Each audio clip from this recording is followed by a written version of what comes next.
विद्यार्थी मित्रांनो, आपण इयत्ता 12वीच्या राज्यशास्त्राच्या अभ्यासक्रमातील जे 6वं प्रकरण आहे भारत आणि जग, या प्रकरणामध्ये मागील तासाला आपण अ भागामध्ये परराष्ट्रीय धोरण या संबंधी काही मुद्द्यांचा अभ्यास केलेला आहे आणि त्यामध्ये परराष्ट्रीय धोरण म्हणजे काय हा पहिला मुद्दा आपण या ठिकाणी अभ्यासलेला आहे। त्यानंतर दुसरा मुद्दा आपण पाहिला भारताच्या परराष्ट्रीय धोरणाची उद्दिष्टे। त्यानंतर तिसरा मुद्दा आपण पाहिला भारतीय परराष्ट्रीय धोरणाची मूलभूत तत्व आणि त्यानंतर चौथा मुद्दा आपण पाहिला अलिप्ततावाद। या चौथ्या मुद्द्याचा आपण अभ्यास केला आणि पाचवा मुद्दा आपण या ठिकाणी पाहिला की त्यामध्ये की भारताच्या परराष्ट्रीय धोरणावर परिणाम करणारे जे घटक आहे किंवा भारताच्या परराष्ट्रीय धोरणाला प्रभावित करणारे जे घटक आहे त्या घटकांचा आपण या ठिकाणी अभ्यास केलेला आहे। आज आपण ब या भागामध्ये भारताचे जगाबरोबरील संबंध याचा अभ्यास आपण या ठिकाणी करणार आहोत की प्रत्येक देशाचे परराष्ट्रीय धोरण हे इतर देशाबरोबर मैत्रीचे सहकार्याचे संबंध स्थापन करण्याचे आणि ते संबंध वाढवण्याचं साधन आहे। स्वातंत्र्य मिळाल्यानंतर भारताने जगातील अनेक देशाबरोबर मैत्रीचे सहकार्याचे संबंध निर्माण केलेले आहे आणि संबंध निर्माण करत असताना आपल्या राष्ट्राच्या हितसंबंधाचं संरक्षण करणं, त्याची जोपासना करणं हा या पाठीमागचा उद्देश असतो। मग आपल्याला दुसऱ्या राष्ट्राबरोबर संबंध त्या ठिकाणी प्रस्थापित करावे लागतात। आपण पाहिलं की जगामध्ये असणारं कोणतंही राष्ट्र त्या ठिकाणी स्वावलंबी नाही, प्रत्येक राष्ट्र परावलंबी आहे। त्यामुळं प्रत्येक राष्ट्राला दुसऱ्या राष्ट्राबरोबर संबंध प्रस्थापित करावे लागतात।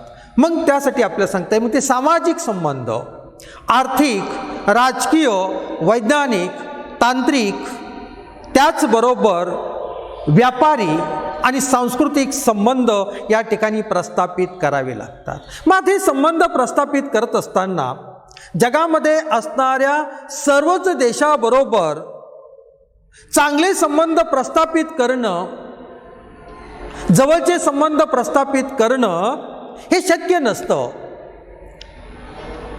मग हे संबंध प्रस्थापित करत असताना प्रत्येक राष्ट्राला आपल्या राष्ट्राच्या शेजारी असणाऱ्या राष्ट्राबरोबर मैत्रीचे सहकार्याचे संबंध निर्माण करावे लागतात, कारण त्या राष्ट्राला आपल्या शेजारच्या राष्ट्रातून अनेक वस्तूंची त्या ठिकाणी आयात करावी लागते आणि आपल्या देशामध्ये उत्पादन झालेला माल त्या राष्ट्राला शेजारच्या राष्ट्राच्या बाजारपेठेमध्ये विकता येतो। त्यामुळं प्रत्येक राष्ट्राला त्या ठिकाणी आपल्या शेजारी असणाऱ्या राष्ट्राबरोबर मैत्रीचे सहकार्याचे संबंध निर्माण करावे लागतात। त्याचबरोबर जगामध्ये असणाऱ्या ज्या काही मोठ्या सत्ता आहे त्या मोठ्या सत्तांबरोबर सुद्धा त्या ठिकाणी त्या राष्ट्राला आपले संबंध निर्माण करावे लागतात। मग आपल्याला सांगता येईल की भारताला स्वातंत्र्य मिळाल्यानंतर भारताने या जागतिक पातळीवर ज्या महासत्ता निर्माण झालेल्या होत्या, एक अमेरिका आणि दुसरं सोव्हिएत युनियन, आज त्याला या सोव्हिएत युनियनचा वारसा म्हणून रशिया हे राष्ट्र पुढे आलेलं आहे आणि चीनसारखी देश, या 3 मोठ्या सत्ता आहे। मग भारतानं या 3 मोठ्या सत्तांबरोबर आपले संबंध त्या ठिकाणी निर्माण केलेले आहे। त्याचबरोबर आपल्या भारताच्या शेजारी असणारी जी राष्ट्र आहे, मग ते पाकिस्तान आहे, बांगलादेश आहे, भूतान आहे, नेपाळ आहे, म्यानमार आहे, श्रीलंका आहे आणि पश्चिम आशियाई राष्ट्राबरोबर भारताने आपले मैत्रीचे सहकार्याचे संबंध या ठिकाणी निर्माण केलेले आहे. आपल्याला या भागामध्ये भारताचे आपल्या शेजारी राष्ट्राबरोबर आणि जगातील राष्ट्राबरोबर असणाऱ्या संबंधाचा अभ्यास या ठिकाणी करायचा आहे आणि त्यामध्ये मोठ्या सत्ता. आता दुसऱ्या महायुद्धानंतर जागतिक पातळीवरती 2 महासत्तांचा उदय झाला. एक अमेरिका आणि दुसरी सोव्हिएत युनियन. या ज्या 2 महासत्ता निर्माण झालेल्या होत्या, या दोन्ही महासत्ताबरोबर भारताने आपले संबंध त्या ठिकाणी प्रस्थापित केलेले आहे आणि त्यामध्ये पहिली जी सत्ता आपण म्हणतो की अमेरिका. या शीतयुद्धाच्या काळामध्ये भारताने अमेरिकेबरोबर आपले संबंध त्या ठिकाणी प्रस्थापित केलेले आहे आणि आज आपण अमेरिकेबरोबर असणाऱ्या भारताच्या संबंधाचा या ठिकाणी अभ्यास करणार आहोत. आता यामध्ये जर आपण पाहिलं तर भारत आणि अमेरिका या 2 देशांमध्ये सुरुवातीच्या कालखंडामध्ये चांगले संबंध नव्हते, म्हणजे तणावपूर्ण संबंध होते. अमेरिका आणि भारत यांच्यातील संबंध हे सुरुवातीच्या कालखंडामध्ये बिघडलेले होते. राजनैतिकदृष्ट्या या 2 देशांमध्ये चांगले संबंध निर्माण झालेले नव्हते. स्वातंत्र्यपूर्व काळामध्ये आपल्याला सांगता येईल की संयुक्त राष्ट्र संघटनेच्या स्थापनेसंबंधी ज्या अनेक परिषदा झाल्या आणि त्यामध्ये अटलांटिक सनद किंवा अटलांटिक परिषद भरली आणि त्या परिषदेमध्ये ब्रिटनचे पंतप्रधान चर्चिल आणि अमेरिकेचे राष्ट्राध्यक्ष एफ.डी. रूझवेल्ट यांच्यामध्ये ज्यावेळेस चर्चा चालू होती, त्यावेळेस अमेरिकेच्या अध्यक्षांनी भारताच्या स्वातंत्र्याच्या मागणीला पाठिंबा दिला. यावरून आपल्याला असं दिसून येतं की स्वातंत्र्यपूर्व काळामध्येच अमेरिकेनं या ठिकाणी भारताच्या स्वातंत्र्याच्या मागणीला मान्यता दिलेली होती. त्यामुळं सुरुवातीच्या काळामध्ये भारत आणि अमेरिका यांच्यामध्ये चांगले संबंध होते. परंतु नंतरच्या काळामध्ये शीतयुद्धाच्या कालखंडामध्ये मात्र भारत आणि अमेरिका यांच्यातील संबंध या ठिकाणी बिघडत गेले. त्याचे अनेक कारणं आपल्याला सांगता येईल. पहिलं कारण आपल्याला सांगता येईल की दुसऱ्या महायुद्धानंतर या 2 महासत्तांमध्ये संपूर्ण जगाची विभागणी झालेली होती. या 2 राष्ट्रांमध्ये, या 2 महासत्तांमध्ये संपूर्ण जगाची विभागणी झालेली होती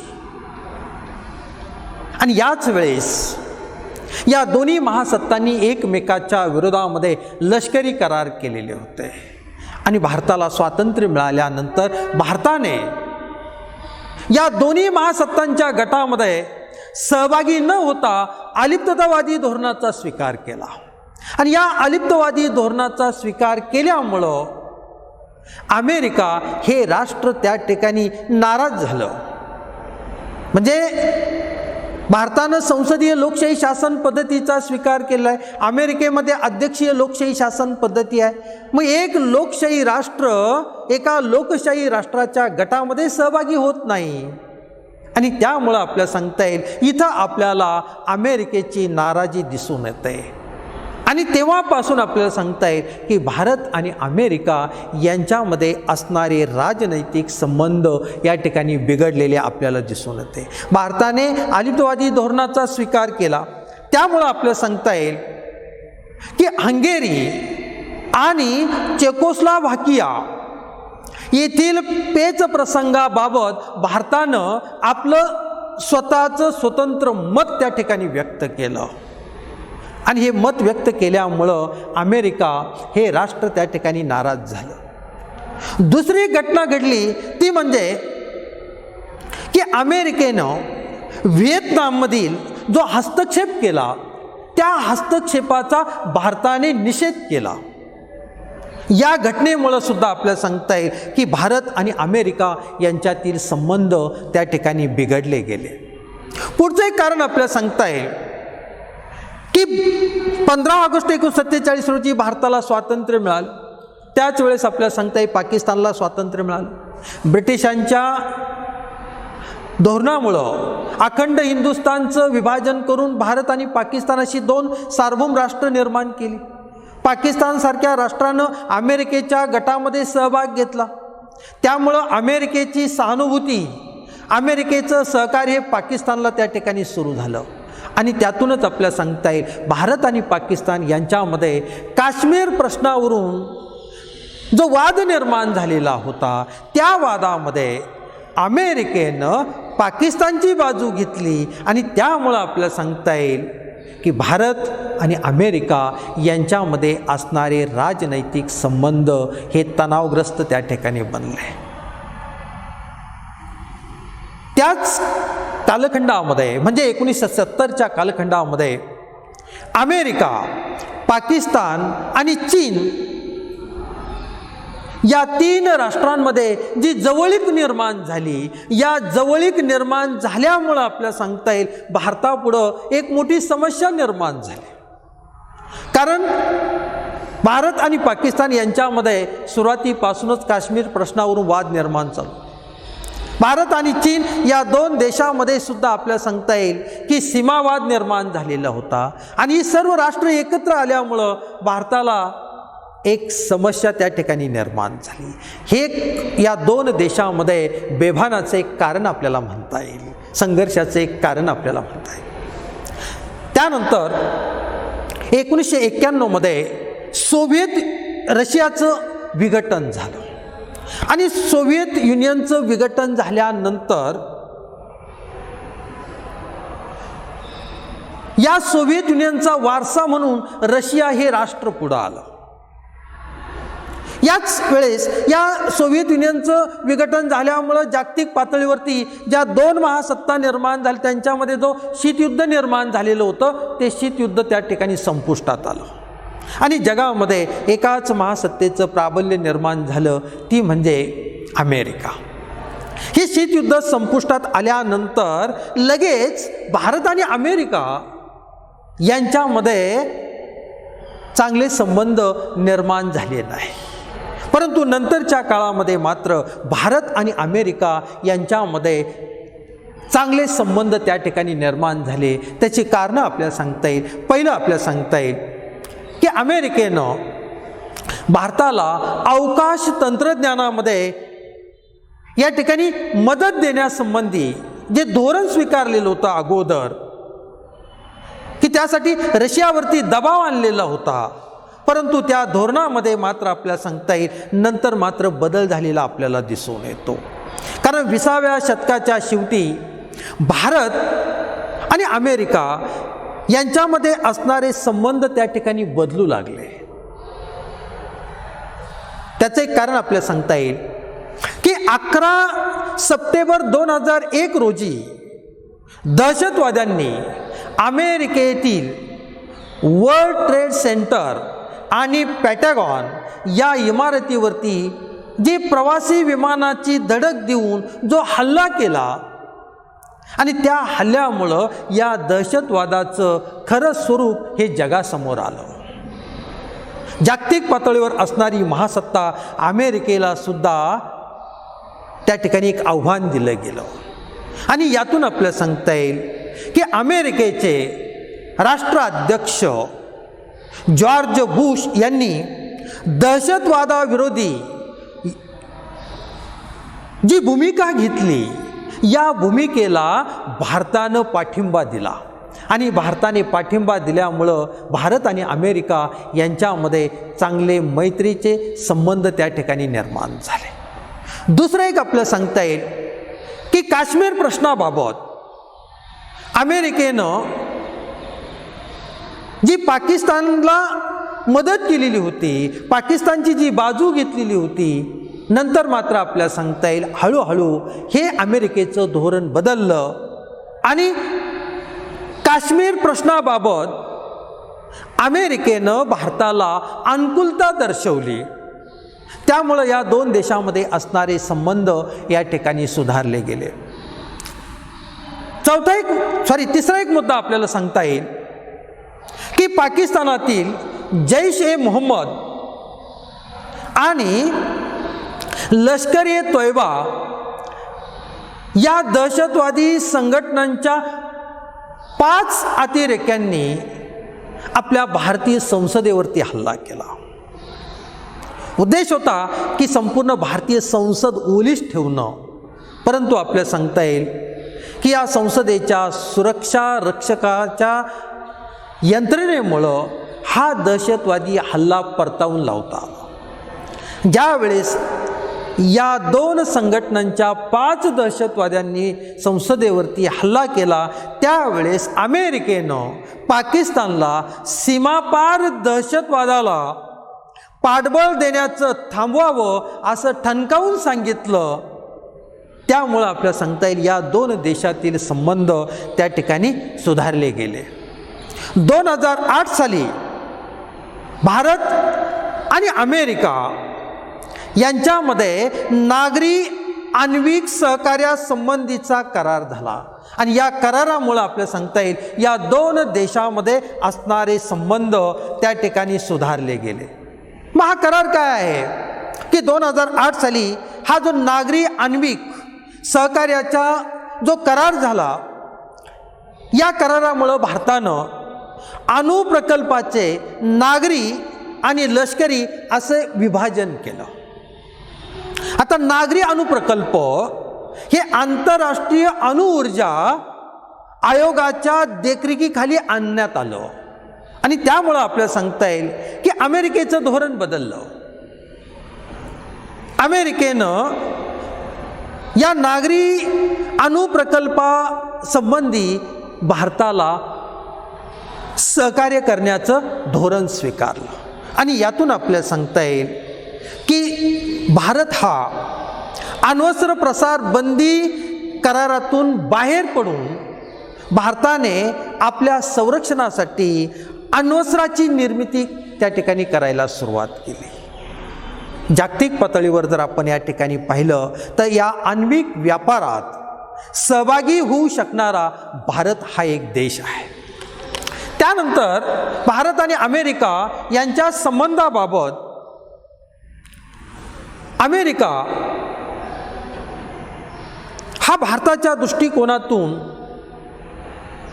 एक महत्त्वाचा सत्ता आहे, महत्त्वाचा देश आहे आणि अमेरिकेसाठी सुद्धा भारत एक महत्त्वाचा देश आहे.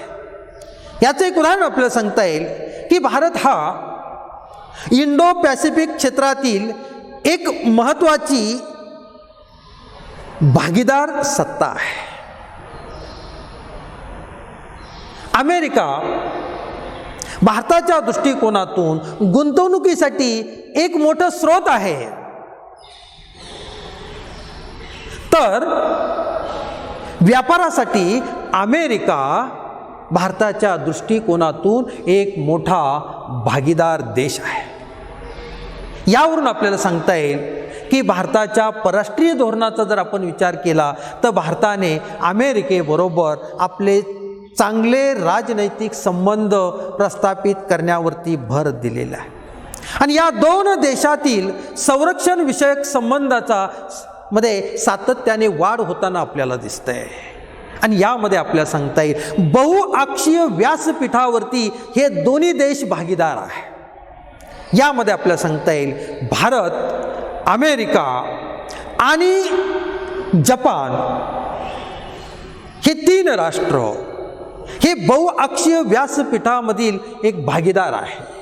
त्याचबरोबर भारत, अमेरिका, जपान आणि ऑस्ट्रेलिया हे 4 देश या बहुपक्षीय व्यासपीठावरील भागीदार आहेत आणि त्यामुळे आपल्याला सांगता येईल की भारत आणि अमेरिका यांच्यामध्ये चांगले संबंध निर्माण झालेले आपल्याला दिसून येतात.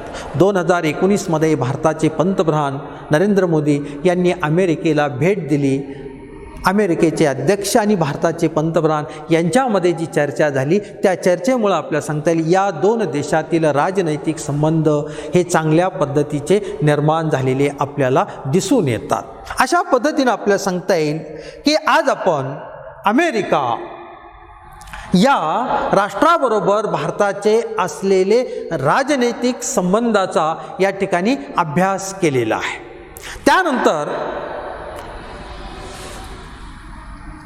दुसरी जी सत्ता आहे ती म्हणजे सोव्हिएत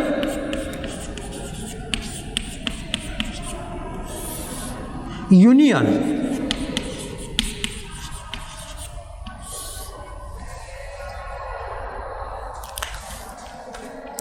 आता सोव्हिएत युनियन जसं अमेरिकेबरोबर भारताने आपले संबंध निर्माण केले त्याचप्रमाणे सोव्हिएत युनियन बरोबर सुद्धा भारताचे स्वातंत्र्य कालखंडापासून संबंध त्या ठिकाणी निर्माण झालेले आहे. स्वातंत्र्य मिळाल्यापासून भारतानं या सोव्हिएत रशियाबरोबर आपले घनिष्ठ संबंध निर्माण केलेले आहे. शीत युद्धाच्या काळामध्ये भारत आणि सोव्हिएत रशिया यांच्यामध्ये असणारे जे संबंध आहे हे सर्वाधिक टिकाऊ आणि घनिष्ठ असे संबंध आहे. याचं पहिलं कारण आपल्याला सांगता येईल की स्वातंत्र्यानंतर भारताच्या आर्थिक विकासासाठी रशियाने सार्वजनिक क्षेत्रातील अवजड उद्योगासाठी तंत्रज्ञान आणि कमी व्याज दराने कर्ज पुरवठा देण्याची आश्वासन दिलेलं आहे, मदतही केलेली आहे. भारताच्या संरक्षण दलांना महत्त्वाची शस्त्रास्त्र या ठिकाणी रशियाने पुरवलेली आहे. आणि यामध्ये आपल्याला सांगता येईल की सोव्हिएत युनियन आणि भारत यांच्यामध्ये जे करार झाले त्यामध्ये काही शस्त्रास्त्रांचं उत्पादन हे भारतामध्ये करण्यासंबंधीचे करार या दोन देशांमध्ये झालेले आहे. त्यामुळं आपल्याला सांगता येईल की स्वातंत्र्यानंतर भारत आणि सोव्हिएत युनियन यांच्यामध्ये चांगल्या प्रकारचे संबंध निर्माण झालेले आपल्याला दिसून येतात. दुसरं एक उदाहरण आपल्याला सांगता येईल की भारताच्या पंतप्रधान श्रीमती इंदिरा गांधी यांच्या कार्यकाळामध्ये भारत आणि सोव्हिएत रशिया यांच्या दरम्यान 1971 साली मैत्रीचा करार झाला आणि या मैत्री कराराचा भारताला या ठिकाणी फायदा झाला. कारण या करारामुळं रशियाने बांगलादेशाच्या निर्मितीच्या वेळी आंतरराष्ट्रीय पातळीवरती भारताला सहकार्य केलं. त्यामुळे या दोन देशांमध्ये चांगले संबंध निर्माण झाले. अजून एक घटना आपल्याला सांगता येईल की भारत आणि पाकिस्तान यांच्यामध्ये 1965 साली आणि 1971 मध्ये जे युद्ध झालं त्या युद्धामध्ये सोव्हिएत रशियाने भारताला संरक्षण विषयक साधन सामुग्रीची मदत केलेली आहे. आणि या मदतीच्या जोरावरती भारतानं हे दोन्ही युद्ध जिंकली. त्यामुळं या दोन देशांमध्ये असणारे राजनैतिक संबंध हे आणखीनच त्या ठिकाणी सुधारलेले होते. अजून एक कारण आपल्याला सांगता येईल विद्यार्थी मित्रांनो की काश्मीर प्रश्नाबाबत संयुक्त राष्ट्र संघटनेमध्ये सोव्हिएत युनियननं या ठिकाणी भारताची बाजू घेतलेली आहे. आणि त्यामुळं आपल्याला सांगता येईल आज काश्मीर हा जो प्रदेश आहे तो भारतीय संघराज्यामध्ये आहे आणि यामध्ये सोव्हिएत युनियननं बजावलेली महत्त्वाची भूमिका आहे. आणि त्यानंतर आपल्याला सांगता येईल की सोव्हिएत रशियाच्या विघटनानंतर मात्र आपल्याला सांगता येईल की सुरुवातीच्या काळामध्ये भारत आणि रशिया यांच्यामध्ये चांगले संबंध निर्माण झालेले. नंतरच्या काळामध्ये 1990च्या दशकाच्या शेवटी मात्र भारत आणि या सोव्हिएत युनियनचा वारसा म्हणून रशिया हे राष्ट्र त्या ठिकाणी पुढं आलं. या रशिया या देशाबरोबर भारताचे चांगले संबंध या ठिकाणी निर्माण झालेले आहे. आणि त्याचे उदाहरण आपल्याला सांगता येईल की सुखोई लढाऊ विमान आणि ब्रह्मोस क्षेपणास्त्र यांच्या एकत्रित उत्पादनासाठी रशियाने भारताबरोबर करार केलेले आहे. भारतातील तामिळनाडू राज्यातील कुंडनकुलम येथील अणुऊर्जा प्रकल्पासाठी रशियानं अणुभट्ट्या देण्याचं या ठिकाणी मान्य केलं आहे. आणि त्यामुळं आपल्याला सांगता येईल या दोन देशामध्ये असणारे संबंध त्या ठिकाणी सुधारले.